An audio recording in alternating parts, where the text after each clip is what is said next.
রুশ তেলের আমদানি বন্ধ, ভারতেরও যেন দম বন্ধ। ডোনাল্ড ট্রাম্পের জোরালো হুঁশিয়ারির সামনে একরকম নতজানু আমেরিকার একসময়কার ঘনিষ্ঠ বন্ধু ভারত। শতভাগ শুল্ক আরোপের ভয় দেখানোর পরই আচমকা রাশিয়া থেকে তেল কেনা বন্ধ করে দিয়েছে দেশটির রাষ্ট্রায়ত্ত তেল কোম্পানিগুলো। গত এক সপ্তাহে রুশ তেলের নতুন অর্ডার দেয়নি ভারতের কোনো সরকারি তেল শোধনাগার।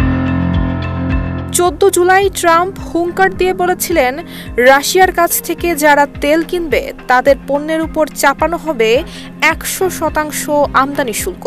এমনকি রাশিয়া ইউক্রেন শান্তি চুক্তি না হলে নিষেধাজ্ঞা আরও কঠোর হবারও ইঙ্গিত দেন তিনি। ট্রাম্প গত 14 জুলাই সতর্ক করে বলেন, রাশিয়া থেকে যারা তেল কিনবে তাদের পণ্যের উপর শতভাগ পর্যন্ত শুল্ক আরোপ করা হবে, তবে ইউক্রেন রাশিয়া শান্তি চুক্তি হলে নিষেধাজ্ঞা প্রত্যাহারের বিষয়টিও বিবেচনায় রাখা হবে। সিল্কোর সিল্ক অ্যান্ড শাইন, যাতে আছে আর্গান অয়েল ও ওট প্রোটিনের গুডনেস, যা আপনার চুলকে রাখে হেলদি অ্যান্ড শাইনিং। রাশিয়ার পক্ষ থেকে ছাড় কমে যাওয়া এবং ট্রাম্পের হুঁশিয়ারির ফলে প্রতিষ্ঠানগুলো বিকল্প সরবরাহ উৎস হিসেবে আবুধাবির মুরবান গ্রেড এবং পশ্চিম আফ্রিকার তেলের দিকে ঝুঁকছে।